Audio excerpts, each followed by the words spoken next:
السلام عليكم ورحمة الله وبركاته. بسم الله الرحمن الرحيم. الحمد لله رب العالمين، وصلى الله وسلم وبارك على عبده ورسوله نبينا محمد وعلى آله وأصحابه أجمعين.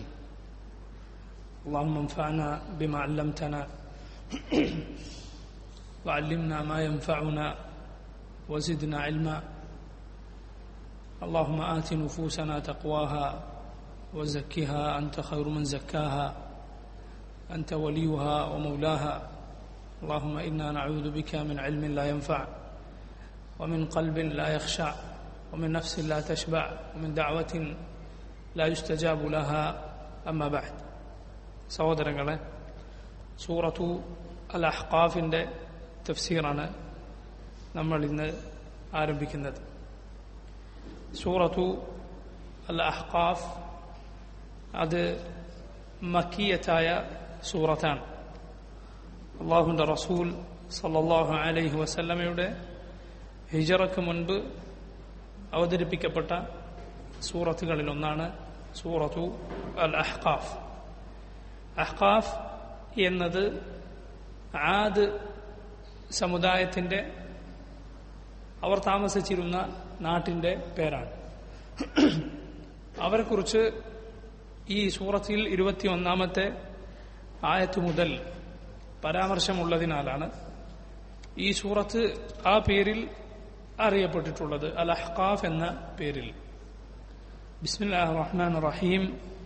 ഹാമീം തൻസീലുൽ കിതാബി മിനല്ലാഹിൽ അസീസിൽ ഹകീം.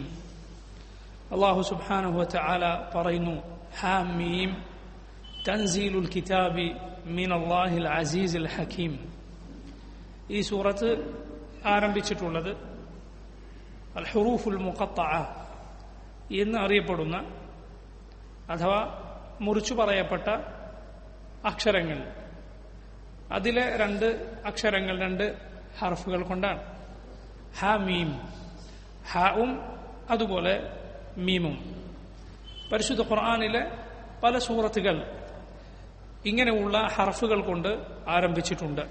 അലിഫ് ലാം മീം, അതുപോലെ ഖാഫ്, നൂൻ, സാദ്, അലിഫ് ലാം റാ, അലിഫ് ലാം മീം സാദ്, അലിഫ് ലാം മീം റാ, യാസീൻ, ത്വാഹ, കാഫ് ഹാ യ ഐൻ സാദ് എന്നിങ്ങനെയെല്ലാം പരിശുദ്ധ ഖുർആനിൽ സൂറത്തുകളുടെ തുടക്കത്തിൽ കാണാം. യഥാർത്ഥത്തിൽ എന്താണ് അതുകൊണ്ടുള്ള ഉദ്ദേശം? അതിനെക്കുറിച്ചുള്ള വിശദീകരണങ്ങളിൽ ഏറ്റവും ശരിയായ വിശദീകരണം, അല്ലാഹു അലം, പരിശുദ്ധ ഖുർആൻ യഥാർത്ഥത്തിൽ ഈ ഖുർആനിലുള്ളത് ഇതുപോലുള്ള അക്ഷരങ്ങൾ മാത്രമാണ്.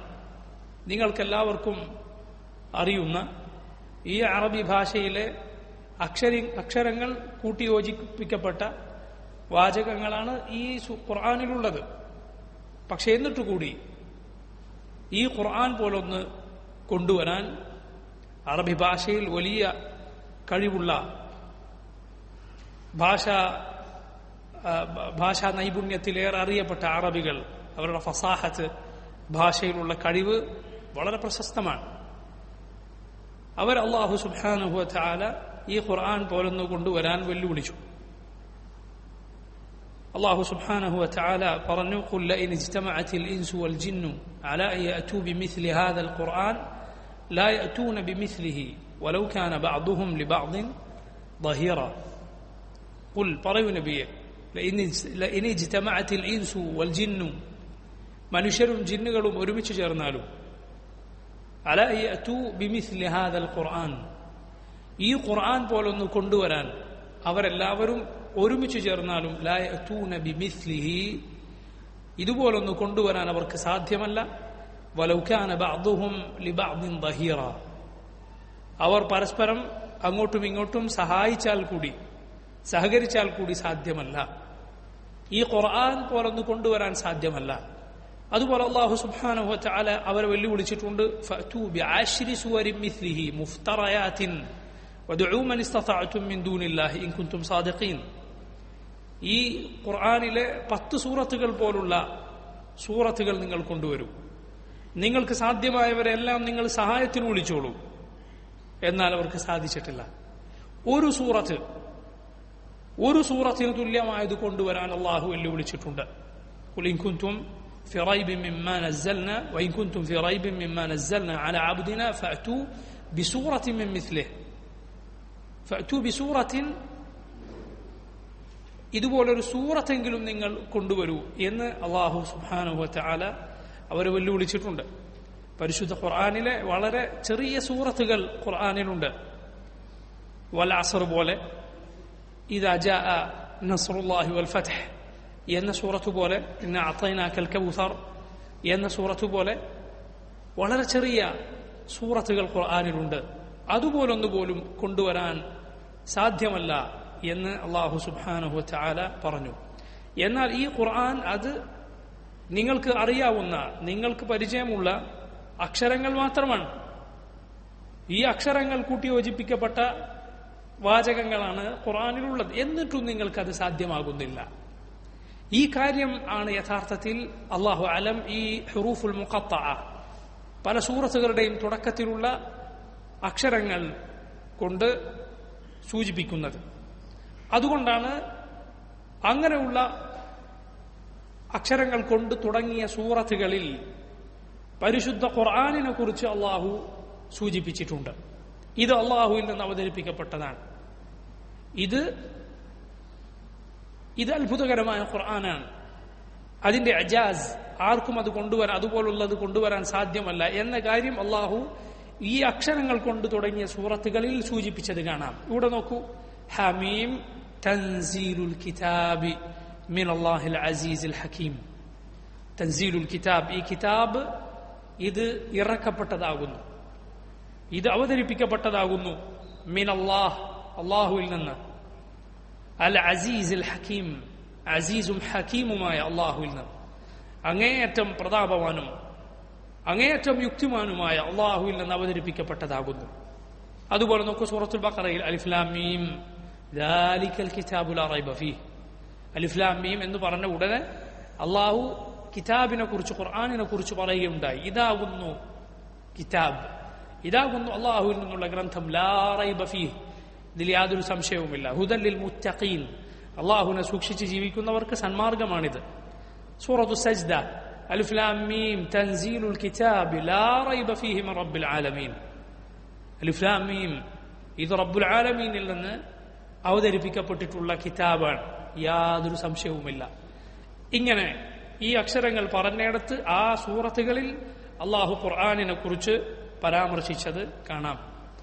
ഈ അള്ളാഹു സുബ്ഹാനഹു വതആല പറഞ്ഞിട്ടുള്ള അക്ഷരങ്ങൾ, അതിന്റെ ലാഹിർ, പുറമേക്ക് നോക്കിയാൽ തന്നെ നമുക്ക് മനസ്സിലാകുന്ന ചില കാര്യങ്ങളുണ്ട്, ചില പ്രത്യേകതകൾ ആ അക്ഷരങ്ങൾക്കുണ്ട്.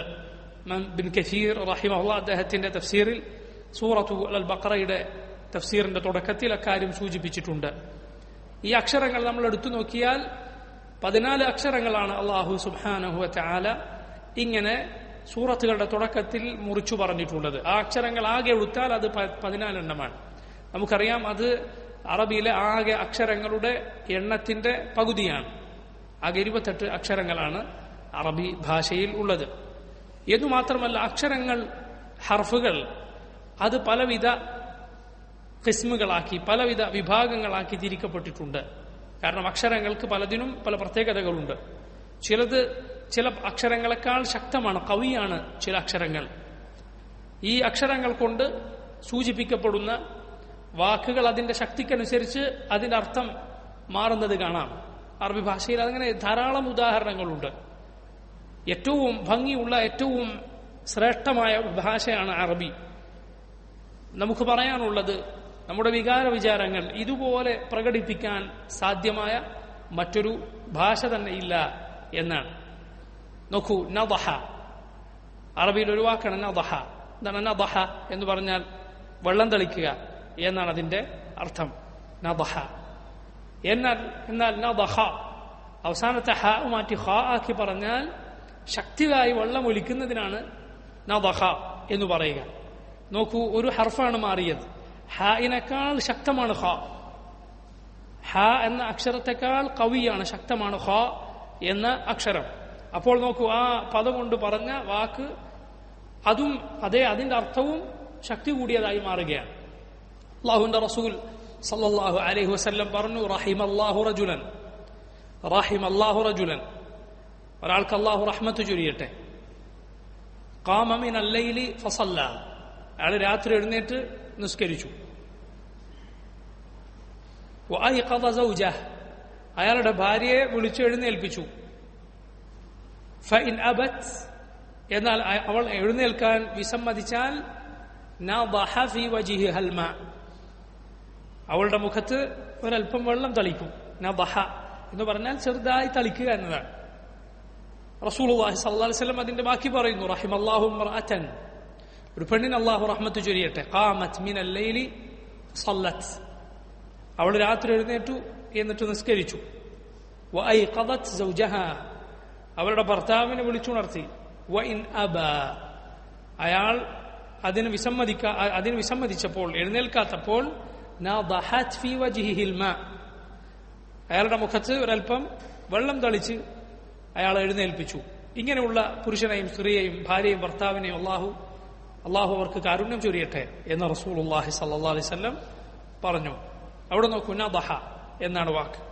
ശക്തിയായി വെള്ളം ഒഴുകുന്നതിന് നദഹ എന്ന് പറയും.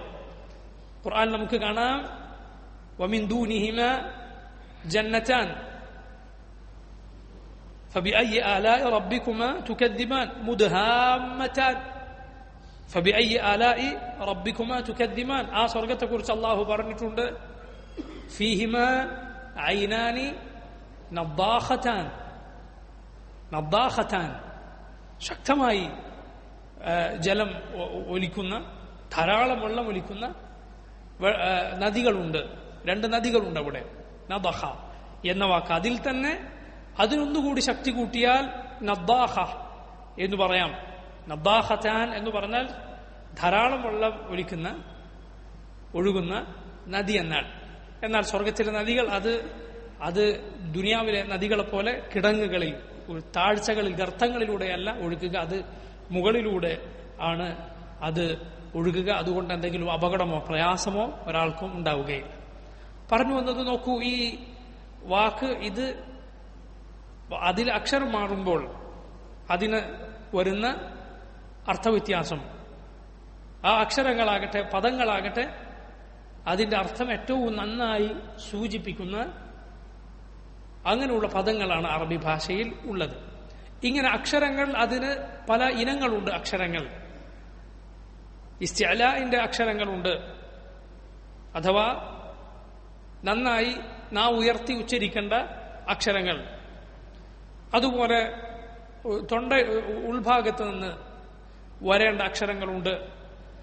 ഇല്ലത്തിന്റെ അക്ഷരങ്ങളുണ്ട്, അഥവാ രോഗം പിടിച്ച അക്ഷരങ്ങൾ എന്ന് പറഞ്ഞാൽ ശക്തമല്ലാത്ത അക്ഷരങ്ങൾ.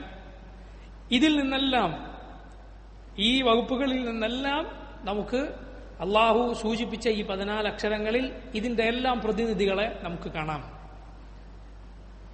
ആ അക്ഷരങ്ങൾ 14 എണ്ണമാണ് എന്ന് ഞാൻ പറഞ്ഞു. അലിഫ്, ലാം, മീം, നൂൻ, സാദ്, ഹ, കാഫ്, യാ, ഖാഫ്, ത, ഐൻ, ഹ, സീൻ, റ. ഇതാണ് ആ 14 അക്ഷരങ്ങൾ. ഇത് നമ്മൾ ഇതിനെ ഒരു വാചകമാക്കി പറഞ്ഞാൽ ഇങ്ങനെ പറയാം. ഇബ്നു കസീർ പറഞ്ഞിട്ടുണ്ട്, നസ്സുൻ ഹകീമുൻ ഖാതിഉൻ ലഹു സിർറുൻ. നസ്സുൻ ഹകീമുൻ ഖാതിഉൻ ലഹു സിർ. ഇങ്ങനെയുള്ള അക്ഷരങ്ങൾ, അതുപോലെ പദങ്ങൾ, അതൊക്കെ പഠിക്കാൻ, മനഃപ്പാഠമാക്കാൻ വളരെ എളുപ്പമാണ്. അത് ഒരു വാചകമാക്കി പഠിച്ചു വെക്കുക എന്നത് നസ്സുൻ. എന്നാൽ ആ വാചകത്തിനകത്ത് അതിന് കണക്കായ ഒരു അർത്ഥവുമുണ്ട്. നസ്സുൻ ഹകീമുൻ ഖാതിഉൻ ലഹു സിർറുൻ. നസ്സുൻ ഒരു ഭാഗമാണ്, ഒരു ടെക്സ്റ്റാണ്. ഖാതിഉൻ ഹകീമുൻ, ഇത് യുക്തിഭദ്രമായ ഒരു വാചകമാണ്. ഖാതിഉൻ ഖണ്ഡിതമായ ഒരു വാചകമാണ്. ലഹു സിർറുൻ, അതിന്റെ പിന്നിൽ ഒരു രഹസ്യവുമുണ്ട്. അക്ഷരങ്ങളെ വിശേഷിപ്പിക്കാൻ എന്തുകൊണ്ടും യോജിച്ച ഒരു വാചകമാണ്. ഇങ്ങനെയാണ് അല്ലാഹു സുബ്ഹാനഹു വ തആല അവൻ സൂറത്തുകളുടെ തുടക്കത്തിൽ പറഞ്ഞിട്ടുള്ള അൽ ഹുറൂഫുൽ മുഖത്തഅ, അവിടെയുള്ള മുറിക്കപ്പെട്ട, അതായത് വേറെ വേറെ പറഞ്ഞിട്ടുള്ള അക്ഷരങ്ങൾ. ഞാൻ പറഞ്ഞു അത് ഈ അക്ഷരങ്ങൾ കൊണ്ടുള്ളതാണ് ഖുർആൻ. നിങ്ങൾക്കറിവുള്ള അക്ഷരങ്ങൾ ഹ, മീം, അലിഫ്, ലാം, റാ, അലിഫ്, ലാം, മീം പോലെയുള്ള അക്ഷരങ്ങൾ, മറ്റൊന്നും ഇതിലില്ല. പക്ഷേ എന്നിട്ട് ഈ ഖുർആൻ പോലൊന്ന് കൊണ്ടുവരാൻ നിങ്ങൾക്ക് ഒരിക്കലും സാധിക്കുന്നില്ല. അറബി ഭാഷയിൽ അങ്ങേയറ്റം കഴിവുണ്ടായിരുന്ന ആളുകൾ അവർ ഈ ഖുർആനിന്റെ മുന്നിൽ അന്താളിച്ചു നിന്നുപോയിട്ടുണ്ട്. അവർ ഈ ഖുർആൻ അത് അത്ഭുതമാണെന്ന് അവരെല്ലാവരും അവർ സമ്മതിക്കാതിരിക്കാൻ അവർക്ക് സാധിച്ചിട്ടില്ല. ഇത് സ്വീകരിക്കാൻ തയ്യാറില്ലാതിരുന്ന ആളുകൾക്ക് പോലും അത് സമ്മതിക്കേണ്ടി വന്നിട്ടുണ്ട്. അങ്ങനെയുള്ള അത്ഭുതകരമായ ഗ്രന്ഥമാണ് അള്ളാഹുവിന്റെ കിതാബ്. എന്നാൽ വാചകങ്ങളിലെ ഭംഗി ഇതിന്റെ വാചകങ്ങളിലും വാക്കുകളുടെ ഘടനയിലും മാത്രമാണോ ഭംഗിയുള്ളത്? അല്ല. ഇതിൽ പറയപ്പെട്ടിട്ടുള്ള ആശയമോ അതിനേക്കാൾ മനോഹരമായ ആശയം, ഇതിൽ വിവരിക്കപ്പെട്ടിട്ടുള്ള ഉപദേശങ്ങൾ, ഇതിൽ വിവരിക്കപ്പെട്ടിട്ടുള്ള ആദർശം, ഇതിലെ കൽപ്പനകൾ, ഇതിലെ വിലക്കുകൾ, ഇതിലെ കഥകൾ, ഇതിലെ ഉദാഹരണങ്ങൾ, ഇതിലെ സൂചനകൾ, ഇതിലെ താക്കീതുകൾ, അതിനേക്കാൾ മനോഹരമായ മറ്റെന്തുണ്ട്? അല്ലേ? ഒരാൾ ഒരു കവിത എഴുതാൻ നിന്നാൽ വാചകങ്ങളുടെ ഭംഗിയും ആശയത്തിലെ ഭംഗിയും ഒരുമിച്ച് വരിക എന്നത് അപൂർവമായിരിക്കും. ചിലപ്പോൾ വാചകം വളരെ നന്നാകും, വാക്കുകളുടെ ഘടനയൊക്കെ നന്നായിരിക്കും, പക്ഷേ അതിന്റെ അർത്ഥവും ആശയവും അതും നന്നാവുക, ഇത് രണ്ടും യോജിച്ചു വരിക എന്നത് അപൂർവമാണ്. അല്ലാഹു സുബ്ഹാനഹു വ തആലയുടെ കിതാബ് അത് എവിടെ എടുത്തു നോക്കിയാലും, അതിലൊരു ഹർഫ്, ഒരു അക്ഷരം എടുത്തു നോക്കിയാലും അതിൽ നിന്ന് ധാരാളം ഗുണപാഠങ്ങൾ നമുക്ക് ലഭിക്കുക തന്നെ ചെയ്യും. അതാണ് അല്ലാഹുവിന്റെ കിതാബ്. ഇതിൽ അത്ഭുതം അത് അവസാനിക്കുകയില്ല. ഇത് പഠിക്കാൻ ഒരാൾ തീരുമാനിച്ചാൽ അയാൾക്കൊരിക്കലും വയറു നിറയുകയില്ല, മതിയാവുകയില്ല. അങ്ങനെയുള്ള അത്ഭുതകരമായ അള്ളാഹുവിന്റെ കിതാബ്, എല്ലാ ഉപകാരപ്രദമായ വിജ്ഞാനവും ഈ കിതാബിൽ ചുരുക്കി വിവരിക്കപ്പെട്ടിട്ടുണ്ട്. ഈ കിതാബിൽ ചുരുക്കി വിവരിക്കപ്പെട്ടിരിക്കുന്നു. ഇതിൽ നിന്നാണ് യഥാർത്ഥത്തിൽ ബാക്കിയുള്ള ഇസ്ലാമിക വിജ്ഞാന ശാഖകളെല്ലാം വേർപെടുത്തിയിട്ടുള്ളത്. ഇതെല്ലാം അള്ളാഹു സുബ്ഹാനഹു വ തആല ഈ കിതാബിൽ അള്ളാഹു ഒരുമിച്ച് ചേർത്തിരിക്കുന്നു. അങ്ങേറ്റം ബറക്കത്തുള്ള എല്ലാ അനുഗ്രഹങ്ങളും നിറഞ്ഞ കിതാബ്. അതുകൊണ്ടാണ് അത് മാത്രമല്ല, അങ്ങനെ അല്ലാതിരിക്കും. ഇത് അള്ളാഹുവിന്റെ കലാമാണ്, അള്ളാഹുവിന്റെ സംസാരമാണിത്. ഇത് അള്ളാഹുവിന്റെ സൃഷ്ടിയല്ല, അള്ളാഹുവിന്റെ റഹ്മാനായ റബ്ബിന്റെ സംസാരമാണിത്. അള്ളാഹുവിന്റെ സംസാരമാണ് നമ്മുടെ കയ്യിലുള്ളത്. മറ്റുള്ള വേദഗ്രന്ഥങ്ങൾ എന്ന് പറയപ്പെടുന്ന കിതാബുകളുടെ സ്ഥിതി എന്താണ്? യഥാർത്ഥത്തിൽ ഏതു ഭാഷയിൽ അത് എഴുതപ്പെട്ടുവോ ആ ഭാഷ തന്നെ ഭൂമിയിൽ നിന്ന് അത് വിരലെണ്ണാവുന്ന ആളുകൾ, അല്ലെങ്കിൽ അതുപോലെ മാത്രം തുച്ഛമായ ആളുകൾക്ക് മാത്രം അറിയാവുന്ന ഭാഷകളായി തീർന്നിരിക്കുന്നു. അത് പരിഭാഷപ്പെട്ട്, അതിൽ നിന്ന് പരിഭാഷപ്പെട്ട്, വീണ്ടും പരിഭാഷപ്പെട്ട്, അങ്ങനെയാണ് അതിന്റെ അനുയായികളുടെ കയ്യിലുള്ളത്. അതിന്റെ വിശദീകരണമായി പലരും അതിന്റെ കൂടെ എഴുതി ചേർത്തത് പിന്നെ അത് തന്നെ കിതാബിന്റെ ഭാഗമായി മാറി. പല വ്യാഖ്യാനങ്ങൾ, ആളുകളുടെ തോന്നിവാസങ്ങൾ പലതും എഴുതി വച്ചത് മറ്റുള്ളവർ അതിന്റെ കൂടെ അതിന്റെ വിശദീകരണമായി എഴുതി ചേർത്തത് അതിന്റെ ഭാഗമായി തീർന്നു. ഇതിലേതാണ് അള്ളാഹു അവതരിപ്പിച്ചത്, ഏതാണ് മനുഷ്യർ കൂട്ടിച്ചേർത്തത് എന്നത് വേർതിരിക്കാൻ അതിന്റെ ആളുകൾക്ക് കൂടി കഴിയാതെയായി.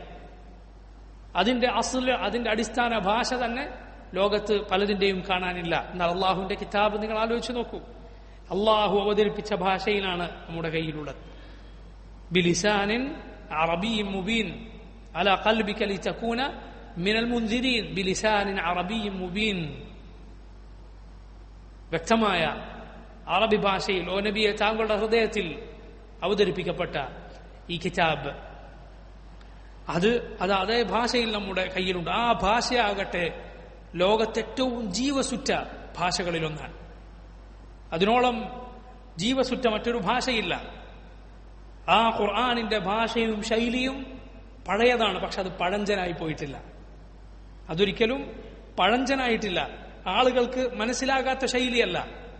അള്ളാഹു ജനങ്ങളെ സന്മാർഗം പഠിപ്പിക്കാൻ അവന്റെ കൽപ്പനകൾ വിവരിച്ചുകൊണ്ട് അവന്റെ വിരോധനങ്ങൾ വിവരിച്ചുകൊണ്ട് ഇറക്കിയൊരു ഗ്രന്ഥം ലോകത്ത് ബഹുഭൂരിപക്ഷം ആളുകൾക്ക് തിരിയാതിരിക്കുക എന്നതെങ്ങനെ ശരിയാകും? അതെങ്ങനെ ന്യായമാകും? എന്നാൽ അള്ളാഹുവിന്റെ കിതാബ് അത് ലോകത്ത് എല്ലാവർക്കും എതിരിലുള്ള തെളിവായി നിലകൊള്ളുന്നു. അത് അറിയില്ല, എനിക്കതറിയില്ലായിരുന്നു, അതിനെക്കുറിച്ച് കേട്ടിട്ടില്ല, എനിക്കത് പഠിക്കാൻ വഴിയില്ല. അള്ളാഹു നിന്റെ താക്കീത് എന്തായിരുന്നു, നിന്റെ കൽപ്പന എന്തായിരുന്നു, നീ വിലക്കിയ കാര്യങ്ങൾ എന്തായിരുന്നു എന്നൊന്നും എനിക്കറിയുമായിരുന്നില്ല എന്നൊരാൾക്കും പറയാൻ പറ്റാത്ത രൂപത്തിൽ അള്ളാഹുവിന്റെ കിതാബിത ലോകത്തെമ്പാടും വ്യാപിച്ചിരിക്കുന്നു. ശരിയായ ഹുജ്ജത്താണിത്, അള്ളാഹുവിന്റെ തെളിവാണ്. ഒരാൾക്കും അള്ളാഹുവിന്റെ മുന്നിൽ മുടന്ത ന്യായങ്ങൾ പറഞ്ഞ് പിടിച്ചു നിൽക്കാൻ സാധ്യമല്ല. ഫലില്ലാഹിൽ ഹുജ്ജത്തുൽ ബാലിഗ വലൗ ശാഅ ലഹദാകും അജ്മഈൻ. അള്ളാഹുവിനുള്ളതാണ് അങ്ങേയറ്റം ഏറ്റവും ഹൃദയത്തിൽ തറക്കുന്ന ഹുജ്ജത്ത്, തെളിവ്. അത് അള്ളാഹുവിൻ്റെതാണ്. അവൻ ഉദ്ദേശിച്ചിരുന്നുവെങ്കിൽ ജനങ്ങളെ മുഴുവൻ അവൻ സന്മാർഗത്തിലാക്കിയനെ. പക്ഷെ അത് സ്വീകരിക്കാൻ ഭാഗ്യം ലഭിച്ചവരുണ്ട്, അതിനുള്ള ഭാഗ്യം ഇല്ലാത്തവരുണ്ട്. വഊഹിയ ഇലയ്യ ഹാദൽ ഖുർആനു ലിഉൻദിറകും ബിഹി. അല്ലാഹു സുബ്ഹാനഹു വ തആല പറയുന്നു, ഇതാ ഈ കിതാബ് ഓ നബിയെ താങ്കൾക്ക് വഹ്യായി ലഭിച്ചിരിക്കുന്നു. ഈ കിതാബ് നാം താങ്കൾക്ക് വഹ്യായി നൽകിയിരിക്കുന്നു. എന്തിനു വേണ്ടിയാണ്? ഈ കിതാബ് കൊണ്ട് താങ്കൾ താക്കീത് നൽകുവാൻ വേണ്ടി, ജനങ്ങൾക്ക് താങ്കൾ താക്കീത് നൽകുവാൻ. അതിനുവേണ്ടി അള്ളാഹു റസൂലുള്ളാഹി സല്ലല്ലാഹു അലൈഹി വസല്ലമക്ക് അവതരിപ്പിച്ചിട്ടുള്ള കിതാബാണിത്. ഈ കിതാബ് വഊഹിയ ഇലയ്യ, പറയൂ നബിയെ, വഊഹിയ ഇലയ്യ, എനിക്കിതാ വഹി നൽകപ്പെട്ടിരിക്കുന്നു. ഹാദൽ ഖുർആൻ, ഈ ഖുർആൻ, ലിഉൻദിറകും ബിഹി, ഇത് മുഖേന നിങ്ങളെ ഞാൻ താക്കീത് നൽകുവാൻ, നിങ്ങളെ താക്കീത് ചെയ്യുവാൻ. വമൻ ബലഗ്, ഇത് ആർക്കൊക്കെ വന്നു കിട്ടിയിട്ടുണ്ടോ അവർക്കും താക്കീത് നൽകുവാൻ. അതുകൊണ്ട് ഖുർആൻ വന്നു കിട്ടിയാൽ അവർക്ക് പിന്നെ യാതൊരു ന്യായവും പറയാനില്ല. ജനങ്ങൾക്കെതിരിലുള്ള അള്ളാഹുവിന്റെ ഹുജ്ജത്തായി നിലനിൽക്കുന്ന കിതാബ്. തൻസീലുൽ കിതാബ് മിനല്ലാഹിൽ അസീസിൽ ഹക്കീം. തൻസീലുൽ കിതാബ്, ഈ കിതാബ് അവതരിപ്പിക്കപ്പെട്ടിരിക്കുന്നു മിനല്ലാഹ്, അള്ളാഹുവിൽ നിന്ന്, അൽ അസീസുൽ ഹക്കീം, അസീസും ഹക്കീമുമായ അള്ളാഹുവിൽ നിന്ന്. എന്താണ് അൽ അസീസ് എന്ന് പറഞ്ഞാൽ? അങ്ങേയറ്റം ഇസ്സത്തുള്ളവൻ, അങ്ങേയറ്റം പ്രതാപവാൻ. അഥവാ അവന്റെ ശിക്ഷയിൽ നിന്ന് ഒരാൾക്കും രക്ഷപ്പെട്ടോടാൻ സാധ്യമല്ല, അവനെ പരാജയപ്പെടുത്താൻ ഒരാൾക്കും സാധ്യമല്ല. അങ്ങനെയുള്ളവനിൽ നിന്ന് അവതരിപ്പിക്കപ്പെട്ടിട്ടുള്ളതാണ്. അങ്ങനെയുള്ളവന്റെ വിധികൾ അത് ഏറ്റവും പ്രതാപമുള്ളതായിരിക്കും. അൽ ഹക്കീം, അൽ ഹക്കീം എന്നാൽ അവന്റേതാണ് ഹുക്കും, അതുപോലെ അവനാണ് എല്ലാ ഹിക്മത്തുമുള്ളത്. ഹിക്മത്തും ഹുക്കുമും അവന്റെ രണ്ട് സിഫത്തുകൾ സൂചിപ്പിക്കുന്ന അള്ളാഹുവിന്റെ പേരാണ് അൽ ഹക്കീം. എന്താണ് ഹിക്മത്ത് എന്ന് പറഞ്ഞാൽ? യുക്തിയാണത്. അഥവാ വദ്ഉ ശൈഇ ഫി മൗദിഇഹി, ഓരോന്നും അതിൻ്റെതായ സ്ഥാനത്ത് തന്നെ വെക്കുക, അതാണ് ഹിക്മ. അതുപോലെ ഹുക്കും അവന്റേതാണ്, വിധികർത്താവ് അവനാണ്. യഥാർത്ഥത്തിൽ ഭൂമിയിൽ നടക്കുന്നതെല്ലാം, പ്രാപഞ്ചികമായി നടക്കുന്നതെല്ലാം അള്ളാഹുവിന്റെ വിധിയാണ്.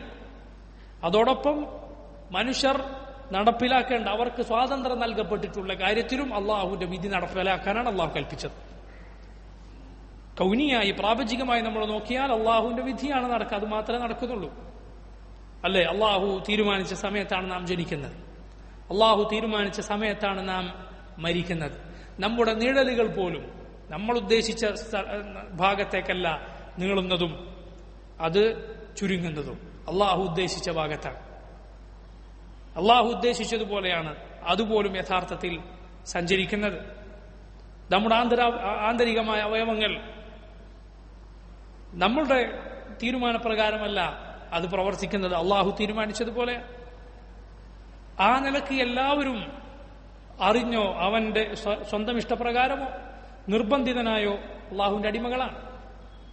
അള്ളാഹുവിന്റെ നിയമം അനുസരിച്ച് അവന് നീങ്ങാൻ സാധ്യമാകുകയുള്ളൂ, അഥവാ പ്രാപഞ്ചികമായ നിയമങ്ങൾ. അതോടൊപ്പം മനുഷ്യരോട് അള്ളാഹു കൽപ്പിച്ചിട്ടുള്ളത് ശർഅൻ, അവൻ മറ്റു ചില നിയമങ്ങൾ നിശ്ചയിച്ചിട്ടുണ്ട്, അവന്റെ മതപരമായ നിയമങ്ങൾ. അതിൽ അള്ളാഹു മനുഷ്യന് സ്വാതന്ത്ര്യം നൽകിയിരിക്കുന്നു, തെരഞ്ഞെടുക്കാനുള്ള അവസരം നൽകിയിരിക്കുന്നു. അതിലും നീ അള്ളാഹുവിന്റെ നിയമം അനുസരിക്കുക. നീ ആരെയാണ് ഇബാദത്ത് ചെയ്യേണ്ടത്? അള്ളാഹുവിനെ മാത്രം. ഏതൊക്കെയാണ് നിനക്ക് ഹലാൽ? അള്ളാഹു പറഞ്ഞു തന്നിട്ടുണ്ട്. ഏതെല്ലാമാണ് നിനക്ക് ഹറാം? അള്ളാഹു നിശ്ചയിച്ചിട്ടുണ്ട്. അതിൽ നീ അള്ളാഹുവിനെ പിൻപറ്റുക. അള്ളാഹു ഹക്കീമാണ്, അവൻ അങ്ങേയറ്റം യുക്തിയുള്ളവനാണ്. അങ്ങനെയുള്ള റബ്ബിൽ നിന്ന് അവതരിപ്പിക്കപ്പെട്ട കിതാബ്, ആ കിതാബിൽ എങ്ങനെയാണ് അബദ്ധമുണ്ടാവുക? അങ്ങേയറ്റം യുക്തിയുള്ള, ഏറ്റവും ശരിയായ നേരായ ലക്ഷ്യമുള്ള റബ്ബ് അവതരിപ്പിച്ച കിതാബിൽ എങ്ങനെ അബദ്ധമുണ്ടാകും? യാതൊരു അബദ്ധവും ഇതിലില്ല. വതമ്മത് കലിമതു റബ്ബിക സിദ്ഖൻ വഅദ്ല, നിന്റെ റബ്ബിന്റെ വചനം പൂർത്തിയായിരിക്കുന്നു. സിദ്ഖൻ വഅദ്ല, സത്യസന്ധത കൊണ്ടും നീതി കൊണ്ടും എന്ന് പറഞ്ഞാൽ സിദ്ഖൻ ഫിൽ അഖ്ബാർ വഅദ്ലൻ ഫിൽ അഹ്കാം. അള്ളാഹു ഈ കിതാബിൽ പഠിപ്പിച്ചു തന്ന, പറഞ്ഞു തന്ന വിവരങ്ങളെല്ലാം, വരാനിരിക്കുന്നതാകട്ടെ കഴിഞ്ഞു പോയതാകട്ടെ, അതെല്ലാം സത്യസന്ധമാണ്. അതിലൊന്നിൽ പോലും കളവില്ല. വഅദ്ലൻ, നീതിപൂർവകമാണ്. അഥവാ അള്ളാഹു കൽപ്പിച്ചിട്ടുള്ള നിയമങ്ങൾ, അവന്റെ കൽപ്പനകൾ, അവന്റെ വിലക്കുകൾ, ഇതെല്ലാം നീതിപൂർവകമാണ്. വതമ്മത് കലിമതു റബ്ബിക സിദ്ഖൻ വഅദ്ലാ, കാരണം ഇത് അസീസും ഹക്കീമുമായ അള്ളാഹു സുബ്ഹാനഹു വതആല അവതരിപ്പിച്ച വിധിയാണ്. അങ്ങനെയുള്ളവന്റെ വിധി അത് ഏറ്റവും ശരിയായ നീതിപൂർവകമായ വിധിയായിരിക്കും. അള്ളാഹു റബ്ബുൽ ആലമീൻ ഒരിക്കലും പരസ്പരം യോജിപ്പില്ലാത്ത വിഭിന്നങ്ങളായ രണ്ട് കാര്യങ്ങളെ ഒരുമിച്ചാക്കുകയോ, ഒരുമിച്ചാക്കേണ്ട രണ്ട് നിയമങ്ങളെ അള്ളാഹു വേറെ വേറെ ആക്കുകയോ ഇല്ല. ഈ ദീനിന്റെ മഹത്തായ പ്രത്യേകതകളിൽ ഒന്നാണത്.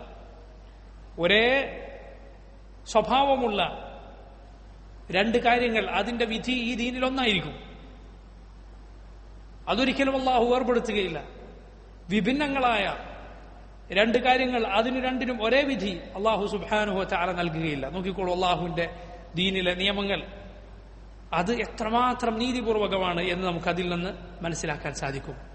അള്ളാഹു പറയുന്നു, മാ ഖലഖന അസ്സമാവാതി വൽ അർദ വമാ ബൈനഹുമാ ഇല്ലാ ബിൽ ഹഖ് വഅജലിൻ മുസമ്മാ വല്ലദീന കഫറൂ അമ്മാ ഉൻദിറൂ മുഅ്രിദൂൻ.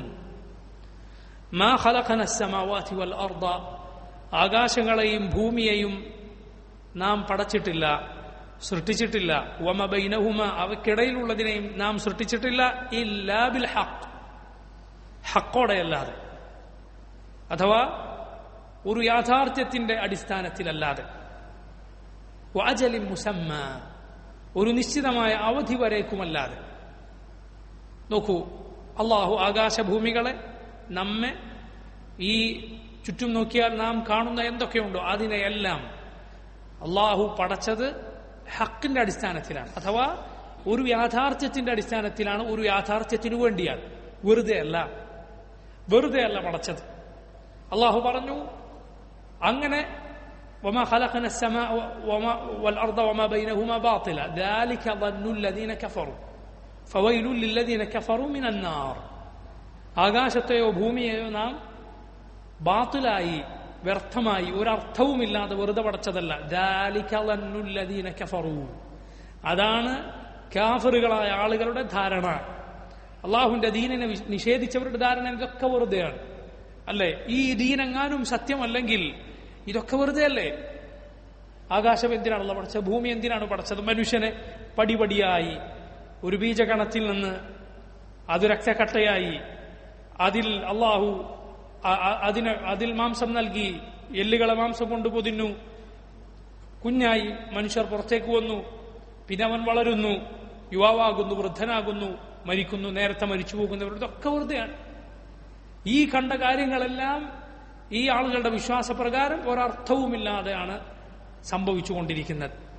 അള്ളാഹുവിൽ ഒരുവന് വിശ്വാസമുണ്ടെങ്കിൽ ഒരിക്കലും അവന് റബ്ബിനെ കുറിച്ചത് പറയാവതല്ല. കാരണം ഒരു നാട്ടിലെ ഒരു രാജാവ് ആ നാട്ടിലെ ആളുകളെ തോന്നിയതുപോലെ ജീവിക്കാൻ അനുവദിച്ചാൽ ആ ആളെക്കുറിച്ച് ബുദ്ധിയുള്ള ആളുകൾ എന്തു പറയും? ഒരധികാരമുള്ള, സർവാധികാരിയായ, ആ നാട്ടിലെ എല്ലാ അധികാരങ്ങളുമുള്ള ഒരു ഭരണാധികാരി ജനങ്ങൾക്കൊക്കെ തോന്നിയ പോലെ ജീവിക്കാം, യാതൊരു നിയമങ്ങളും ബെല്ലും ബ്രേക്കൊന്നുമില്ല എന്ന് നിശ്ചയിച്ചാൽ എങ്ങനെ ഉണ്ടാവും? ഒരിക്കലും അയാളെ ഒരു ശരിയായ ഭരണാധികാരിയായി ഒരാളും അയാൾക്ക് വില കൽപ്പിക്കുകയില്ല. എങ്ങനെയാണ് വലില്ലാഹിൽ മസലുൽ അഅല, അള്ളാഹു ഒരു പടപ്പുകളെയും പോലെയല്ല, അവന് ഉന്നതമായ വിശേഷണങ്ങളാണുള്ളത്. ആ റബ്ബ് ഇതെല്ലാം പടച്ച് അവരെല്ലാം വെറുതെ വിടുക എന്നതെങ്ങനെയാണ് റബ്ബിന് യോജിക്കുക? അഫഹസിബ്തും അന്നമാ ഖലഖനാകും അബസ വഅന്നകും ഇലൈനാ ലാ തുർജഊൻ. അള്ളാഹു ചോദിച്ചില്ലേ, നിങ്ങൾ വിചാരിച്ചിരിക്കുകയാണോ നിങ്ങൾ നാം വെറുതെ പടച്ചതാണ്? വഅന്നകും ഇലൈനാ ലാ തുർജഊൻ, നമ്മിലേക്ക് നിങ്ങൾ തിരിച്ചു വരികയില്ലെന്ന്. ഫതആല അല്ലാഹുൽ മലിക്കുൽ ഹഖ്, അള്ളാഹു എത്രയോ ഉന്നതനാണ്, യഥാർത്ഥ രാജാവായ അള്ളാഹു. അഥവാ യഥാർത്ഥ രാജാവായ അള്ളാഹുവിന് ഒരിക്കലും യോജിച്ചതല്ലത് നിങ്ങളങ്ങനെ വെറുതെ വിടാന്നുള്ളത്. അള്ളാഹു ചോദിച്ചില്ല, അവർ വിചാരിച്ചിരിക്കുകയാണോ നാം അവരെ പടച്ചത് സുധ വെറുതെ ആണെന്ന്? അലം യകുനു തുഫതൻ മിൻ മനിയ്യുംന, സ്രവിക്കപ്പെടുന്ന ശുക്ലത്തിൽ നിന്നുള്ള ഒരു ബീജഗണമായിരുന്നില്ലേ അവൻ? ثم كان علقة فخلق فسوى, പിന്നെ അവൻ ഒരു അലക്കയായി, ഒരു രക്തക്കട്ടയായി തീർന്നു. എന്നിട്ട് അല്ലാഹു അവന് രൂപം നൽകുകയും അവനെ ശരിപ്പെടുത്തുകയും ചെയ്തു. فجعل منه الزوجين الذكر والأنثى, അതിൽ നിന്ന് ആണും പെണ്ണുമായ രണ്ട് ഇണകളെ അല്ലാഹു ആക്കി തീർത്തു. أليس ذلك بقادر على أن يحيي الموتى, അങ്ങനെയുള്ള റബ്ബ് മരിച്ചവരെ ജീവിപ്പിക്കാൻ കഴിവുള്ളവനല്ലേ? അല്ലാഹു നുത്ഫയിൽ നിന്ന് ഒരു മനുഷ്യന്റെ ശരീരത്തിലാകെ പരന്നു കിടക്കുന്ന അതെല്ലാം കൂടിച്ചേർന്നൊരു നുത്ഫയാകുന്നു. അതുകൊണ്ടാണ് ശരീരം മുഴുവൻ, അതിനു മുഴുവൻ ഒരുവന് അവന്റെ ബീജം പുറത്തേക്ക് പോകുമ്പോൾ ശരീരമാകെ അറിയുന്നത് അതുകൊണ്ടാണ് എന്നാണ്. യഥാർത്ഥത്തിൽ അവന്റെ ശരീരത്തിൽ എല്ലാ ഭാഗത്തു നിന്നും ആണ് യഥാർത്ഥത്തിൽ അത് ഉണ്ടാകുന്നത്. അങ്ങനെ പരന്നുകിടന്ന ബീജത്തെ അള്ളാഹു കൊണ്ടുവരുന്നു. അള്ളാഹു സുബ്ഹാനഹു വ തആല ഇതുപോലെ മണ്ണിൽ അലിഞ്ഞു ചേർന്ന മനുഷ്യനെ വീണ്ടും റബ്ബ് സുബ്ഹാനഹു വ തആല ഒന്നാക്കി, ഒരു മനുഷ്യനാക്കി വീണ്ടും അള്ളാഹു റബ്ബുൽ ആലമീൻ ഉയർത്തെഴുന്നേൽപ്പിക്കുക തന്നെ ചെയ്യും. നോക്കൂ, ഭൂമിയിൽ ഒരു വിത്ത് ഒരാൾ കുഴിച്ചിട്ടാൽ യഥാർത്ഥത്തിൽ ആ വിത്ത്, സാധാരണ ഒരു വസ്തു അതിന്റെ കൂടെ നനവും മണ്ണും ഒരു വസ്തുവിൽ ഒരുമിച്ച് വന്നാൽ അത് കേടുവരികയാണ് ചെയ്യുക, അല്ലേ? ഒരു വസ്തു അതിങ്ങനെ ഒരു സ്ഥലത്ത് നമ്മൾ ഇട്ടു, വെള്ളമുണ്ട് അവിടെ, നനവുണ്ട് അവിടെ, അതോടൊപ്പം മണ്ണുണ്ട്. ആ വസ്തു നന്നാവുകയാണോ ചെയ്യുക, അല്ല തുരുമ്പിക്കുകയാണ് ചെയ്യുക? നശിച്ചു പോകാനാണോ സാധ്യത? എല്ലാവർക്കും അറിയാം അത് നശിച്ചു പോവുകയാണ് ചെയ്യുക. അതിന്റെ നാശം, അത് നശിച്ചു പോകുക എന്നതിന്റെ വേഗത വളരെ കൂടുതലായിരിക്കും, പെട്ടെന്ന് നശിക്കും. എന്നാൽ സുബ്ഹാനല്ലാഹ്, അഫറഅയ്തും മാ തഹ്റുസൂൻ, നിങ്ങൾ കൃഷി ചെയ്യുന്നതിനെ കുറിച്ച് നിങ്ങൾ ചിന്തിച്ചിട്ടില്ലേ? അഅൻതും തസ്റഊനഹു അം നഹ്നു സാരിഊൻ, നിങ്ങളാണോ അതിനെ മുളപ്പിക്കുന്നത്, അതല്ല നാമാണ്. ഈ വിത്ത് മണ്ണിലേക്ക് ഇടുന്നു, അല്ലേ? വെള്ളം നനക്കുന്നു. സാധാരണ വസ്തുക്കൾ അതിനെ ദ്രവിപ്പിച്ച് കളയുന്ന മണ്ണും വെള്ളവും, അതുകൊണ്ട് ഈ വിത്ത് അത് മുഖേന വളർന്നു വലുതാവുകയാണ് ചെയ്യുന്നത്. അതിൽ നിന്ന് വലിയ മരങ്ങൾ ഉണ്ടാവുകയാണ് ചെയ്യുന്നത്. ഇങ്ങനെയുള്ള റബ്ബ് സുബ്ഹാനഹു വ തആല, ആ റബ്ബ് നിങ്ങളെ വീണ്ടും ജീവിപ്പിക്കാൻ കഴിവുള്ളവനാണ്. ആകാശഭൂമികളെ അവൻ ഒരു യാഥാർത്ഥ്യവുമായിട്ടാണ് പടച്ചിട്ടുള്ളത്. ഇവിടെ സഹോദരങ്ങളെ, നമ്മൾ ശ്രദ്ധിക്കേണ്ട ഒരു കാര്യം, ആകാശഭൂമികളെ നമ്മെ ഒരു ഹക്കിന്റെ അടിസ്ഥാനത്തിലാണ് റബ്ബ് പടച്ചതെങ്കിൽ ആ വിശ്വാസമുള്ളവരുടെ ജീവിതവും അതിനനുസരിച്ചായിരിക്കണം. അഥവാ തോന്നിവാസികളെപ്പോലെ ലക്കുല്ലകാനുമില്ലാത്ത, ഒരു യാഥാർത്ഥ്യ ബോധമില്ലാത്ത ആളുകളുടെ ജീവിതം നയിക്കാൻ നമുക്ക് പാടില്ല. കാരണം ഇതൊക്കെ അല്ലാഹു പടച്ചത് ഒരു ഹക്കിന്റെ അടിസ്ഥാനത്തിലാണെന്ന് നമുക്കറിയാം, അത് നാം വിശ്വസിക്കുന്നു. അപ്പൊ ആ വിശ്വാസമില്ലാത്തവരുടെ ജീവിതം എങ്ങനെയായിരിക്കും? വെറും കളിയും ചിരിയായിരിക്കും. കളിയും തമാശയും അല്ലാതെ എവിടേക്കാണ് എന്റെ പോക്ക്, എന്തിനു വേണ്ടിയാണ് ഞാൻ ജീവിക്കുന്നത്, എന്താണ് എന്റെ ബാധ്യതകൾ എന്നതിനെ കുറിച്ചൊന്നും യാതൊരു ചിന്തയുമില്ലാത്ത ജീവിതമായിരിക്കും ഇതിൽ വിശ്വാസമില്ലാത്തവരുടെ ജീവിതം. മുഅ്മിനുകളുടെ ജീവിതം അങ്ങനെ ആയിക്കൂടാ. കാരണം ആകാശഭൂമികളെ അള്ളാഹു പടച്ചത് ബിൽ ഹഖ്, യാഥാർത്ഥ്യത്തിന്റെ അടിസ്ഥാനത്തിലാണ്, ഒരു ഹക്കിനു വേണ്ടിയാണ്, ഒരു വലിയ കാര്യത്തിനു വേണ്ടിയാണ് എന്ന് വിശ്വസിക്കുന്നു നമ്മൾ. എന്നിട്ട് അള്ളാഹു പറയുന്നു അജലിൻ മുസമ്മ, ഒരു നിശ്ചിത അവധിയുടെയും അടിസ്ഥാനത്തിലാണ് അള്ളാഹു സൃഷ്ടിച്ചിട്ടുള്ളത്. അഥവാ ഇതൊന്നും എപ്പോഴും നിലനിൽക്കുകയില്ല, മറിച്ച് ഇത് നശിച്ചു പോവുക തന്നെ ചെയ്യും. ആകാശഭൂമികൾ അത് അള്ളാഹു റബ്ബുൽ ആലമീൻ നിശ്ചയിച്ച കാലത്തോളമാണ് ഉണ്ടാവുക. അതിലുള്ള പടപ്പുകൾ അള്ളാഹു നിശ്ചയിച്ച കാലമാണ് ഉണ്ടാവുക. അവരുടെ അവധി എത്തിയാൽ അവർ അവസാനിക്കുന്നതാണ്. അള്ളാഹു പറയുന്നു, വല്ലദീന കഫറു അമ്മാ ഉൻദിറു മുഅ്രിദൂൻ. ഇത്രയും വ്യക്തമായ വിവരണമാണ് അള്ളാഹു പറഞ്ഞിട്ടുള്ളത്. അവർക്ക് ചുറ്റും നോക്കിയാൽ ഇത്രയും സുവ്യക്തമായ തെളിവുകൾ കാണാം. എന്നാലും വല്ലദീന കഫറു, നിഷേധികളായ അള്ളാഹുവിന്റെ ദീനിനെ നിഷേധിച്ചവർ, കുഫാറുകൾ, അമ്മാ ഉൻദിറു, അവർ താക്കീത് നൽകപ്പെട്ട കാര്യത്തെക്കുറിച്ച് അതിൽ നിന്ന് മുഅ്രിദൂൻ, തിരിഞ്ഞു കളയുന്നവരാണ്, അത് ശ്രദ്ധിക്കാത്തവരാണ്, താക്കീതുകൾ അവഗണിക്കുന്നവരാണ്. എന്നാൽ മുസ്ലിമീങ്ങൾ അങ്ങനെയല്ല. അവർ അവരുടെ നബിമാരിലൂടെ അള്ളാഹു നൽകിയിട്ടുള്ള താക്കീതുകൾ ശ്രദ്ധിക്കുന്നവരാണ്, അതിനനുസരിച്ച് ജീവിക്കുന്നവരാണ്. നോക്കൂ, ഇവിടെ അള്ളാഹു മാത്രമാണ് ഇലാഹ്, അവൻ മാത്രമാണ് ആരാധനക്കർഹൻ. ഈ ആകാശങ്ങളെ ഭൂമിയെ ഇങ്ങനെ പടച്ച റബ്ബ് അവൻ മാത്രമാണ് ഇബാദത്തുകൾക്കർഹൻ എന്നതിനുള്ള അഖ്ലിയായ, ഏതൊരുവരും അവന്റെ നേരായ ബുദ്ധി ഉപയോഗിച്ചാൽ മനസ്സിലാകുന്ന തെളിവാണ് അള്ളാഹു വിവരിച്ചത്. ഇനി അള്ളാഹു സുബ്ഹാനഹു വതആല അതിൽ തന്നെ മറ്റൊരു കാര്യം അള്ളാഹു ഓർമ്മപ്പെടുത്തുന്നു. ഖുൽ അറഅയ്തും, പറയൂ നബിയെ, നിങ്ങൾ എനിക്കൊന്ന് പറഞ്ഞു തരൂ, നിങ്ങൾ ചിന്തിച്ചിട്ടുണ്ടോ, മാ തദ്ഊന മിൻ ദൂനില്ലാഹ്, അള്ളാഹുവിന് പുറമെ നിങ്ങൾ വിളിച്ചു പ്രാർത്ഥിക്കുന്നവരെ കുറിച്ച്. അറൂനി, നിങ്ങൾ എനിക്കൊന്ന് കാണിച്ചു തരൂ, മാദാ ഖലഖൂ മിനൽ അർദ്, ഭൂമിയിൽ നിന്ന് അവരെന്താണ് പടച്ചത് എന്ന്.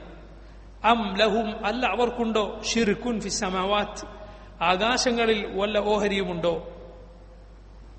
ഖുൽ, പറയൂ നബിയെ, അറഅയ്തും, നിങ്ങൾ നോക്കിയിട്ടില്ലേ, നിങ്ങൾ എനിക്കൊന്ന് പറഞ്ഞു തരൂ, മാ തദ്ഊന മിൻ ദൂനില്ലാഹ്, അള്ളാഹുവിന് പുറമെ നിങ്ങൾ വിളിച്ചു പ്രാർത്ഥിക്കുന്നവയെ കുറിച്ച്. അള്ളാഹുവിന് പുറമെ ജനങ്ങൾ ആരെയൊക്കെ വിളിച്ചു പ്രാർത്ഥിക്കുന്നുണ്ടോ അവരെല്ലാവരും കൂടിയാലും, അല്ലെങ്കിൽ അവരിൽ ആരെങ്കിലും, അറൂനി, നിങ്ങൾ എനിക്ക് കാണിച്ചു തരൂ, മാദാ ഖലഖൂ മിനൽ അർദ്, നിങ്ങൾ ഈ വിളിച്ചു പ്രാർത്ഥിക്കുന്ന ഇലാഹുകൾ ഭൂമിയുടെ ഏത് ഭാഗമാണ് പടച്ചത്. ഒരു നദിയെങ്കിലും, ഒരു മരമെങ്കിലും, ഒരു പുഴയെങ്കിലും, എന്തെങ്കിലും. ഹാദാ ഖൽഖുല്ലാഹ് ഫഅറൂനി മാദാ ഖലഖൽ ലദീന മിൻ ദൂനിഹി, ഇതെല്ലാം അല്ലാഹുവിന്റെ സൃഷ്ടികളാണ്. എന്താണ് അവനല്ലാത്തവർ പടച്ചത് എന്ന് നിങ്ങൾ എനിക്കൊന്ന് കാണിച്ചു തരൂ. ഒന്നും കാണിച്ചു കൊടുക്കാൻ സാധ്യമല്ലെന്ന് മാത്രമല്ല, അള്ളാഹു പറഞ്ഞു, യാ അയ്യുഹന്നാസ് ദുരിബ മസലുൻ ഫസ്തമിഉ ലഹ്, ഓ മനുഷ്യരെ, ഇതാ ഒരു ഉദാഹരണം വിവരിക്കപ്പെടുന്നു, ശ്രദ്ധിക്കുക. ഇന്നൽ ലദീന തദ്ഊന മിൻ ദൂനില്ലാഹ് ലൻ യഖ്ലുഖൂ ദുബാബ, നിങ്ങൾ വിളിച്ചു പ്രാർത്ഥിക്കുന്നവർ, അള്ളാഹുവിന് പുറമെ നിങ്ങൾ വിളിച്ചു തേടുന്നവർ ഒരീച്ചയെപ്പോലും ഒരിക്കലും സൃഷ്ടിക്കുകയില്ല. വലൗ ഇജ്തമഉ ലഹ്, അവരെല്ലാവരും അതിനുവേണ്ടി ഒരുമിച്ച് ചേർന്നാലും. വയസ്ലുബുഹും ദുബാബു ശൈഅൻ, ഇനി ഈച്ച അവരിൽ നിന്ന് വല്ലതും എടുത്തുകൊണ്ടുപോയാൽ ലാ യസ്തൻഖിദൂഹു മിൻ, അത് അവരിൽ നിന്ന് തിരിച്ചു പിടിക്കാൻ പോലും, ഈച്ചയിൽ നിന്ന് തിരിച്ചു പിടിക്കാൻ പോലും അവർക്ക് സാധ്യമല്ല. ദഅഫ ത്വാലിബു വൽ മത്ലൂബ്, തേടുന്നവനും ആരോടാണ് അവൻ തേടുന്നത് അവരും എത്ര ദുർബലരാണ്. ഒരു മഖ്ലൂഖ് എങ്ങനെയാണ് വേറൊരു മഖ്ലൂഖിനോട് ഇബാദത്ത് ചെയ്യുക? ഒരു പടപ്പ് വേറൊരു പടപ്പിനോട് പ്രാർത്ഥിക്കുക? അല്ല, പടപ്പുകൾ അവരെ പടച്ച റബ്ബിനോടാണ് ദുആ ചെയ്യേണ്ടത്, അവനോടാണ് തേടേണ്ടത്, അവനെ മാത്രമാണ് ഇബാദത്ത് ചെയ്യേണ്ടത്. അള്ളാഹു അല്ലാത്തവരെല്ലാം പടപ്പുകളാണ്. എല്ലാവരും നബിമാരാകട്ടെ മലക്കുകളാകട്ടെ, അവർ അള്ളാഹുവിന്റെ ശ്രേഷ്ഠരായ പടപ്പുകളാണ്. അവരെ വിളിച്ചു തേടുക പോലും ശിർക്കാണ്, നരകം ശാശ്വതമാക്കുന്ന തിന്മയാണ്. പിന്നെങ്ങനെയാണ് കല്ലുകളെയും മരത്തെയും വിളിച്ചു പ്രാർത്ഥിക്കുക?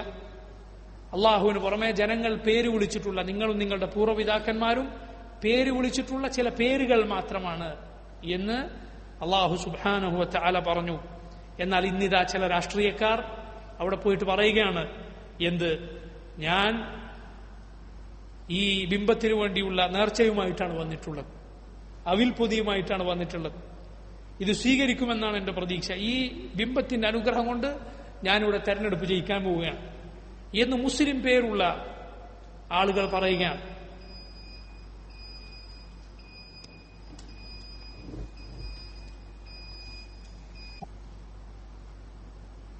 ഇബ്രാഹിം അലൈഹി സ്വലാത്തു വസ്സലാമിന്റെ മാർഗം പിൻപറ്റേണ്ട മുസ്ലിമീങ്ങൾ, അവരിലെ ചില രാഷ്ട്രീയക്കാർ തുച്ഛമായ ദുനിയാവിനു വേണ്ടി ദീനിനെ വിൽക്കുമെന്ന റസൂലുള്ളാഹി സ്വല്ലല്ലാഹു അലൈഹി വസല്ലം പറഞ്ഞ പ്രവചനം പുലരുന്നു എന്ന് നമുക്ക് തോന്നുന്ന വിധം 4 വോട്ടിനു വേണ്ടി ലാ ഇലാഹ ഇല്ലല്ലാഹ് എന്ന ആശയത്തിന് ഘടകവിരുദ്ധമായ വാക്കുകൾ പറയുകയാണ്.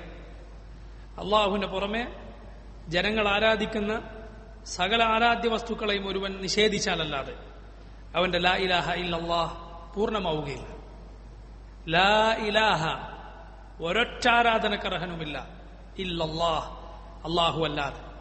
പിന്നെങ്ങനെയാണ് ഒരു മുസ്ലിമിന് എല്ലാത്തിനും കഴിവുള്ള അൽ ഖാദിറായ റബ്ബിന്റെ അടിമയാണ് എന്നർത്ഥമുള്ള പേരുള്ളയാൾക്ക് അള്ളാഹു അല്ലാത്ത ജനങ്ങൾ പേര് വിളിച്ച ബിംബങ്ങൾ, അവയുടെ അനുഗ്രഹത്താൽ ഞാനിവിടെ ജയിച്ചാൽ ഇന്നതൊക്കെ നടപ്പാക്കും, എന്റെ മനസ്സ് ആ ബിംബം അറിയുന്നുണ്ട് എന്നുവരെ പറഞ്ഞു കളഞ്ഞു. സുബ്ഹാനല്ലാഹ്, വലാ ഹൗല വലാ ഖുവത ഇല്ലാ ബില്ലാഹ്. എങ്ങനെയാണ് ഈമാനുള്ള ഒരു തരിമ്പെങ്കിലും ഈമാനുള്ള ഒരാളുടെ നാവിലൂടെ എങ്ങനെയാണ് ഇങ്ങനെയുള്ള വാക്കുകൾ കടന്നു വരിക? എന്താണ് അതിലൂടെ ഈ ആളുകൾ ലക്ഷ്യമാക്കുന്നത്? എന്ത് അന്തസ്സാണ്, പ്രതാപമാണ് അതിലൂടെ ലഭിക്കാൻ പോകുന്നത്? നിന്ദ്യതയല്ലാതെ, അള്ളാഹുവിന്റെ ശാപകോപങ്ങളല്ലാതെ. അള്ളാഹുവിന്റെ കോപം നേടിക്കൊണ്ട് ജനങ്ങളുടെ തൃപ്തി ഒരുവൻ ആഗ്രഹിച്ചാൽ അള്ളാഹു അവനോട് കോപിക്കും, ജനങ്ങളും അവനോട് കോപിക്കും. എന്നാൽ അള്ളാഹുവിന്റെ തൃപ്തിക്കു വേണ്ടി പടപ്പുകളുടെ കോപം നേടേണ്ടി വന്നാൽ അള്ളാഹു അവനെ തൃപ്തിപ്പെടും, പിന്നീട് ജനങ്ങളും അവനെ തൃപ്തിപ്പെടും. ഇതെല്ലാം മറക്കുന്ന, ഇതിനോടൊന്നും യാതൊരു വിലയും കൽപ്പിക്കാത്ത പ്രവർത്തനങ്ങളാണ് രാഷ്ട്രീയത്തിനു വേണ്ടി ചില ആളുകൾ ചെയ്തുകൊണ്ടിരിക്കുന്നത്. അള്ളാഹു നിർബുദ്ധി നൽകുമാറാകട്ടെ. മാദാ ഖലഖൂ മിനൽ അർദ് അറൂനി മാദാ ഖലഖൂ മിനൽ അർദ്, ഭൂമിയിൽ നിന്ന് അവരെന്താണ് പടച്ചതെന്ന് നിങ്ങൾ എനിക്കൊന്ന് കാണിച്ചു തരൂ. അം ലഹും ശിർകും ഫിസ് സമാവാത്ത്, അതല്ല ആകാശങ്ങളിൽ അവർക്ക് വല്ല പങ്കുമുണ്ടോ? ആകാശഗോളങ്ങളിൽ വല്ലതും അവർ പടച്ചതാണോ? സൂര്യൻ അവർ സൃഷ്ടിച്ചതാണോ? ചന്ദ്രനെ അവർ പടച്ചതാണോ? നക്ഷത്രങ്ങളിൽ ഏതെങ്കിലും ഒന്ന് അവരുടെ കയ്യാൽ ഉണ്ടായതാണോ? ഒരിക്കലുമല്ല. ഇതെല്ലാം അഖ്ലിയായ ഒരു മനുഷ്യൻ അവന്റെ നേർബുദ്ധി കൊണ്ട് ചിന്തിച്ചാൽ മനസ്സിലാകുന്ന കാര്യങ്ങളാണ്. അഖ്ലിയായ യാതൊരു തെളിവും ഷിർക്കിന് ഇല്ല, കുഫറിന് ഇല്ല. ഇത് വ്യക്തമാക്കിയതിനു ശേഷം പിന്നീട് അള്ളാഹു നഖ്ലിയായ തെളിവുണ്ടോ എന്ന് ചോദിക്കുകയാണ്. പ്രമാണമുണ്ടോ? അതാണ് അള്ളാഹു പറയുന്നത്, ഇഅ്തൂനി ബികിതാബിൻ മിൻ ഖബ്ലി ഹാദാ, ഇഅ്തൂനി, നിങ്ങൾ എനിക്ക് കൊണ്ടുവന്നു തരൂ, ബികിതാബിൻ, ഒരു ഗ്രന്ഥം, മിൻ ഖബ്ലി ഹാദാ, ഇതിനു മുൻപ്, അള്ളാഹു മുമ്പ് അവതരിപ്പിച്ച വല്ല ഗ്രന്ഥവും നിങ്ങളുടെ കയ്യിലുണ്ടോ? അള്ളാഹു അല്ലാത്തവർ ആരാധിക്കാൻ പറയുന്ന, അള്ളാഹു അല്ലാത്ത പടപ്പുകളോട് വിളിച്ചു തേടാൻ കൽപ്പിക്കുന്ന ഒരു കിതാബ് കൊണ്ടുവന്നു തരൂ. ഔ, അല്ലെങ്കിൽ അസാറത്തിൻ മിൻ ഇൽമിൻ, അറിവിന്റെ ഒരു അസാറത്ത് കൊണ്ടുവന്നു തരൂ. ഏതാണ് അസാറത്ത് എന്ന് പറഞ്ഞാൽ? അള്ളാഹുവിന്റെ വല്ല നബിമാരിലേക്കും സനദ് കൊണ്ട് അവർ പറഞ്ഞതാണ് എന്നതിന് രേഖയുള്ള, അവർ പറഞ്ഞതാണ് എന്നത് വ്യക്തമായ വല്ല രേഖയും, അവരിലേക്ക് എത്തുന്ന കൃത്യമായ പരമ്പരയുള്ള വല്ല രേഖയും കൊണ്ടുവന്നു തരൂ. അതാണ് അസാറത്തിൻ മിൻ ഇൽമിൻ ഇൻ കുൻതും സാദിഖീൻ, നിങ്ങൾ സത്യസന്ധരാണെങ്കിൽ. നോക്കൂ, ശിർക്കിന് ഈ പ്രപഞ്ചത്തിൽ യാതൊരു തെളിവുമില്ല, ബൗദ്ധികമായ ബുദ്ധി, നേർബുദ്ധി കൊണ്ട് മനുഷ്യന് മനസ്സിലാകുന്ന ഒരു തെളിവുമില്ല. അതോടൊപ്പം യാതൊരു പ്രമാണവുമില്ല. അള്ളാഹു അവതരിപ്പിച്ച കിതാബോ ഒരു നബിയുടെ വാക്കോ ഇല്ല എന്ന് മാത്രമല്ല, ഇവിടെ നമ്മൾ മനസ്സിലാക്കേണ്ട മറ്റൊരു കാര്യം, ഒരു നബിയിൽ നിന്ന് ആ സമുദായത്തിലേക്ക് എത്തുന്ന സനദ് എന്ന് പറയുന്ന സംഗതി മുഹമ്മദ് നബി സല്ലല്ലാഹു അലൈഹി വസല്ലമയുടെ ഉമ്മത്തിന്റെ മാത്രം പ്രത്യേകതയാണ്. മുമ്പുള്ള ഒരു നബിയിലേക്കും അവരുടെ സമുദായങ്ങൾക്ക് കൃത്യമായ സനദുള്ള ഒരു വാക്ക് അവരുടെ കയ്യിലില്ല. ഒരൊറ്റ യഹൂദിയുടെ കയ്യിലും മൂസ അലൈഹി സ്വലാത്തു വസ്സലാമിൽ നിന്ന് ഇന്നയാൾ കേട്ടു, അദ്ദേഹത്തിൽ നിന്ന് ഇന്നയാൾ കേട്ടു, അദ്ദേഹത്തിൽ നിന്ന് ഇന്നയാൾ കേട്ടു, ഇന്നയാൾ രേഖപ്പെടുത്തി. ഈ ആളുകൾ, അവരുടെ ചരിത്രം ഇതാണ്. അവർ ഇന്ന വർഷം മരണപ്പെട്ടവരാണ്, അവർ സത്യസന്ധരാണെന്ന് ഇന്ന ആളുകൾ സാക്ഷ്യപ്പെടുത്തിയിരിക്കുന്നു. അങ്ങനെ ഒരു രേഖയുമില്ല. ഈസ അലൈഹി സ്വലാത്തു വസ്സലാമിൽ നിന്ന് ഇന്ന ശിഷ്യൻ കേട്ടു, അദ്ദേഹത്തിൽ നിന്ന് ഇന്ന ശിഷ്യൻ കേട്ടു. ഇങ്ങനെയുള്ള പരമ്പര, കൃത്യമായ പരമ്പര, അത് ഈസ ഒരൊറ്റ നസ്രാനിയുടെ കയ്യിലുമില്ല. മുഹമ്മദ് നബി സല്ലല്ലാഹു അലൈഹി വസല്ലമയുടെ ഉമ്മത്തിന്റെ മാത്രം പ്രത്യേകതയാണ് സനദ് എന്ന് പറയുന്നത്. ഈ വിജ്ഞാന ശാഖ യഥാർത്ഥത്തിൽ പല വിജ്ഞാന ശാഖകളെയും അത്ഭുതപ്പെടുത്തിയ ഒരു വിജ്ഞാന ശാഖയാണ് എന്ത് ഇൽമുൽ ഹദീസ് എന്ന് പറയുന്നത്. എന്ന് പറഞ്ഞാൽ ആധുനിക വിജ്ഞാനങ്ങൾ പലതുമുണ്ടല്ലോ, ഭൗതിക വിജ്ഞാനങ്ങൾ. അത് പഠിച്ച പല ആളുകളെയും അത്ഭുതപ്പെടുത്തിയ വിജ്ഞാനമാണ് എന്ത് ഇൽമുൽ ഹദീസ്. കാരണം അതിന്റെ കാര്യം അത്ഭുതമാണ്. ആയിരക്കണക്കിന് 10,000-കണക്കിന് ഗ്രന്ഥങ്ങളാണ് രേഖപ്പെടുത്തപ്പെട്ടിട്ടുള്ളത് ഹദീസ് നിവേദകന്മാരെ കുറിച്ച്. അസ്മാഉ റിജാലിന്റെ കിതാബുകൾ. ഇതാ ഇന്നാൾ അദ്ദേഹം വിശ്വസ്തനാണോ, അദ്ദേഹത്തിന് ഓർമ്മപ്പെശകുണ്ടോ, അദ്ദേഹം കൃത്യമായി റിവായത്ത് ചെയ്യുന്ന ആളാണോ, അദ്ദേഹം തന്റെ നേരെ ഉസ്താദുമാരെ പറയാതെ അദ്ദേഹത്തിന്റെ ഉസ്താദിൽ നിന്ന് റിവായത്ത് ചെയ്യുന്ന അങ്ങനെ പറയുന്ന ആളാണോ, ഇങ്ങനെ കൃത്യമായി മുടിനാരിഴ കീറി ഈ ഹദീസിന്റെ റാവിമാരെ റിപ്പോർട്ടർമാരെ പരിശോധിക്കുന്ന വിജ്ഞാനമാണ് ഇൽമുൽ ഹദീസ്, മുസ്തലഹുൽ ഹദീസ്. അത് യഥാർത്ഥത്തിൽ അത്ഭുതകരമായ ഒരു വിജ്ഞാനമാണ്. മുസ്ലിമീങ്ങളല്ലാത്ത ഭൗതിക വിജ്ഞാനങ്ങളുടെ ആളുകളെ പോലും അത്ഭുതപ്പെടുത്തിയ വിജ്ഞാനമാണ്. അല്ലാഹു റബ്ബുൽ ആലമീൻ ഈ ദീൻ സംരക്ഷിക്കാൻ നിശ്ചയിച്ചിട്ടുള്ള, അതിന് കാരണമാക്കിയിട്ടുള്ള ആളുകളാണ് ഉലമാഉൽ ഹദീസ്, ഹദീസിന്റെ പണ്ഡിതന്മാർ. അവർ ഈ ദീനിന്റെ പേരിൽ ആരെങ്കിലും എന്തെങ്കിലും കടത്തിക്കൂട്ടിയാൽ അത് ഉടനടി പിടികൂടും. അതുകൊണ്ടാണ് പല പണ്ഡിതന്മാരും പറഞ്ഞിട്ടുള്ളത്, ഒരുവൻ അത്താഴത്തിന്റെ നേരത്ത് റസൂലുള്ളാഹി സ്വല്ലല്ലാഹു അലൈഹി വസല്ലമയുടെ പേരിൽ ഒരു കളവ് പറയാൻ തീരുമാനിച്ചാൽ സൂര്യൻ ഉദിക്കുന്നതിന് മുൻപ് അവൻ കള്ളനാണെന്ന് വിളിക്കാൻ ഇവിടെ ആളുകളുണ്ടാകും, പിടിക്കപ്പെടും. റസൂലുള്ളാഹി സ്വല്ലല്ലാഹു അലൈഹി വസല്ലമയുടെ പേരിൽ കളവ് പറയാൻ സാധ്യമല്ല. ഈ ഉമ്മത്തിന്റെ പ്രത്യേകതയാണ്. അതാണ് അല്ലാഹു റബ്ബുൽ ആലമീൻ കൊണ്ടുവരാൻ ആവശ്യപ്പെടുന്നത്. ഔ അസാറത്തിൻ മിൻ ഇൽമിൻ ഇൻ കുൻതും സാദിഖീൻ. അള്ളാഹുവിൽ നിന്നുള്ള ഒരു കിതാബുണ്ടെങ്കിൽ കൊണ്ടുവരൂ, ശിർക്കിന് തെളിവായി. അല്ലെങ്കിൽ ഒരു നബി പറഞ്ഞതായി വ്യക്തമായ രേഖയുള്ള ഒരു വാചകം കൊണ്ടുവരൂ, സാധ്യമല്ല എന്നതാണ് ഉത്തരം. അപ്പോൾ അഖ്ലിയായോ നഖ്ലിയായോ ബുദ്ധിപരമായോ അല്ലെങ്കിൽ പ്രമാണം കൊണ്ടോ അള്ളാഹു അല്ലാത്തവരെ ആരാധിക്കാം, അവരോട് തേടാം എന്ന് തെളിയിക്കാൻ യാതൊരു വകുപ്പുമില്ല. ഇൻഷാ അല്ലാഹ് ബാക്കി നമുക്ക് അടുത്ത ദർസിൽ വിശദീകരിക്കാം. അല്ലാഹു തആല അലം. സല്ലല്ലാഹു وسلم وبارك على عبده ورسوله نبينا محمد وآله وصحبه أجمعين. سبحانك اللهم وبحمدك أشهد أن لا إله إلا أنت أستغفرك وأتوب إليك. السلام عليكم ورحمة الله.